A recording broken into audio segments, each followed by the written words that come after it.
The paradox of choice is a phenomena outlined in the book of the same name where a person can feel limited by too much choice, despite choice being an important part of our freedom and well-being. In other words, while choice is important to our freedom and well-being, it can also be a source of anxiety and entrapment. The paradox within the paradox of choices is that while having choices can help us to narrow down what we wish to do, an abundance of choice actually requires more effort to choose and can leave us feeling unsatisfied with our choice in the end. In a lot of ways, when it comes to choice, less is more. And while we may believe it is more freeing to have every option available to us, it is actually better that we do not. I think we're all familiar with this to some degree or another. If someone asks us where we want to go for dinner and they tell us, "It can be anything you want," we have trouble figuring out exactly what we want. Or let's say, for example, that our friend lists off our 10 favorite food places to eat and tells us to pick only one from that list. Can any of us say that we would be happy with our choice by the end of it, or that we would be able to make our choice within a meaningful amount of time? Especially when some of the options may be equally appetizing, since they are our favorite restaurants after all. Should we get Italian food, Japanese food, Chinese, Mexican? What about a burger? You could also get a gyro from the Greek place. Or what about... I think you get my point. But what if that same friend only gave us 3 distinct choices? Or maybe even 2? They say, "We're getting either Japanese or Italian food today. Which one do you prefer?" And well, that's an easy choice. Not much to analyze or deliberate on. Maybe we could take the secret third option, which is to say neither. I want tacos, but that is still a decision which is made pretty easily and quickly. We can all imagine how easy it is to pick from a list of 3 options. In fact, we do it all the time. In the Pokemon games, you choose from 3 starter Pokemon. In Skyrim, you start as either more of a warrior, a rogue, or a spellcaster. Heck, even in any RPG for that matter, where choice is paramount, you are typically choosing between 3 categories, only to then make a second or third choice among 3 more options about which specific flavor of those big 3 categories you want to be. Oh, so you're a spellcaster? Do you want to heal, do damage, or offer support? So you want to heal? Guess you're a cleric. Oh, you want to offer support? Do you want to be a wizard or do you want to be a bard? However, at the end of the day, even though we have defeated the paradox of choice by narrowing down our focus, limiting our choices, and simply making more choices between less options, that does not mean that what we have chosen is the correct choice, or that someone else would not have chosen something different. After all, what we like to eat is a matter of personal taste, and what we like to play in RPGs or which starter Pokemon we pick is completely subjective. And there's that word, subjective. The same word that all artists and writers inevitably use as a shield at one point or another. Art is subjective, and therefore my choice was not wrong because there are no wrong answers. And yet, despite being objective, we have still used an objective method to carve a direction for ourselves, haven't we? We've still made a conscious decision to eat at one restaurant over another, or to pick Charmander over Squirtle, or be a mage as opposed to a warrior. We have exercised our freedom of choice, even when we have technically limited our freedom to do so. So why should art and writing be any different? What I've outlined for you just now has, in fact, been a sneaky little allegory to get you to consider the following. Art being subjective does not mean that there are not objective methods of creating art. While our preferences and choices may be subjective, the methods for which we act and make those choices are objective.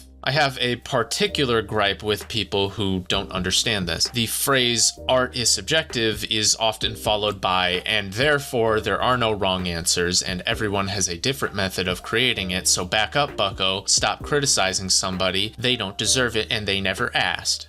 And while I can understand that not everybody asks to be critiqued and not all criticisms are valid, I also pose that this defense is neither helpful nor productive. Sure, it is a good sentiment that art should be free and open, and that every artist should have a limitless number of choices and freedoms when creating their artwork. But as we've just learned, the more choices we have, the more difficult it is to make a decision, and the more unhappy we are with what we choose in the end. If there are infinite choices to making art, then it will take an infinite amount of time to make a decision, and we will be infinitely unhappy with that decision. If we only view art as free and subjective, then we as artists can never make progress forward towards our chosen path. Heck, there is an argument to be made as to whether or not art is subjective in the first place, and whether or not art is subjective really relies on whether or not you believe anything in the world can be objective at all. However, I think that's a topic for another video to delve into.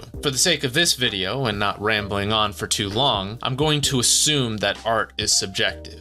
Instead, I have to ask what we mean when we say art is subjective. Do we mean to say that we enjoy art subjectively, or is it the process of creating art that is subjective? Is it both? Even though many people can find commonalities between what they enjoy when looking at a painting, we still believe there is nothing objective about art somehow, simply because not everybody agrees with that opinion on what is good and bad. And yet, we can acknowledge that there is no single thing in the world that everyone can equally agree on as being good or bad, especially art. There is no single painting anyone can fit into their mind as the greatest art piece of all time. Perhaps we have answers for the most influential or popular or anything in between, but every individual may have a different art piece they would put at the top. In fact,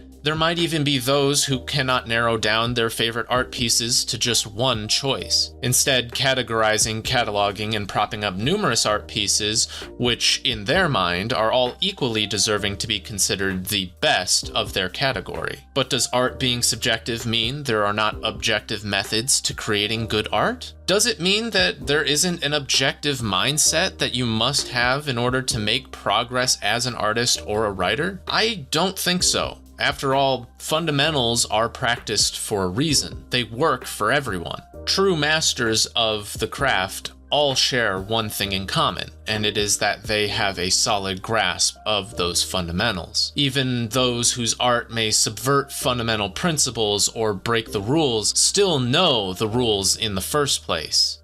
Subversive art which bends or breaks the rules is done so with intention, and that's the key word here, intention. It's done by our conscious decision, our choice. The same is true for writing and storytelling, I feel. There are objective methods for making a good story. However, there are no objectively good or bad stories, because writing and art is born from our own personal feelings, tastes, and opinions. Therefore, while there are objectively good methods for conveying those feelings, tastes, and opinions, they will always be the very definition of subjective, based on or influenced by our own personal feelings, tastes, and opinions. But once again, there are objectively good methods of conveying those subjective aspects to others. This is at the core of why I feel telling people art is subjective as a counter-argument to advice is such a terrible thing to say. It's such an annoyingly stupid cop-out in creative circles. My problem with it is that it's almost always used in a self-righteous or deflecting manner. It's an attempt to cope with the idea that maybe it's not just a matter of taste. Maybe we, the artists, simply lack the skill necessary to convey meaning in the first place. Who would I be to trample over the creativity and freedom of other artists? The poor artists who not once asked for critique, but who also wanted their art to be seen and appreciated. The problem is, though, that for art to be seen, it must also risk offending someone. To think is to risk offense of at least one person. And art, whether it's through writing or drawing, is thought and expression manifested. The subjective nature of art does not mean that critiques are invalid or unwarranted. After all, no one argues that someone enjoying your art was asked for, so why is criticism any different? Only because it's negative?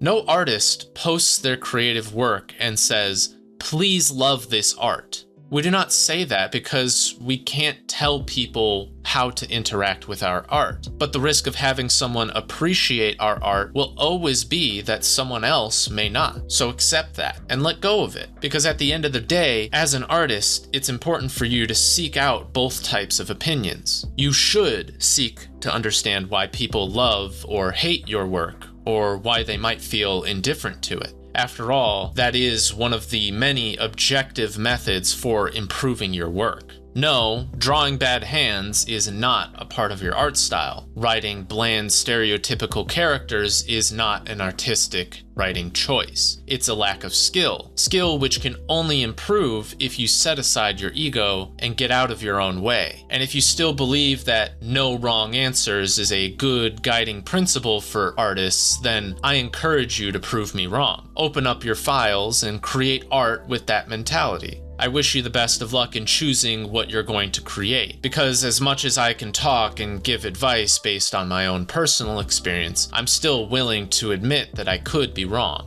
But I really don't think I am wrong on this. Giving people direction and advice may limit our choice, but it is in limiting our choice that we are allowing ourselves to put thought to action. We enable ourselves to be happy with what we choose because we are not busy considering what we could have chosen. We should be allowed to be proud of the work that we've done rather than lamenting about what we could be doing. Endlessly thinking about the story we could be writing, always imagining the pictures we could be drawing. Indifference, apathy, and procrastination, the silent killers of any artist, whether or not they ever were one in the first place, or simply a person who wanted to be one but was never provided a direction to go.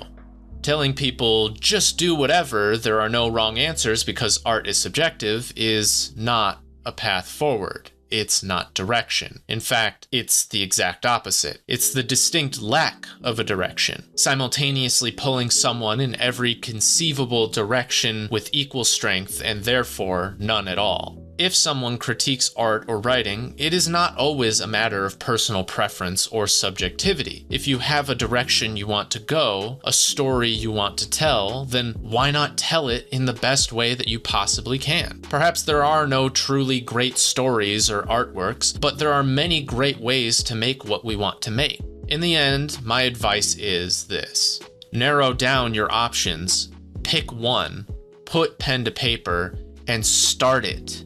There is no art without action, so get out of your own way and make something to be seen.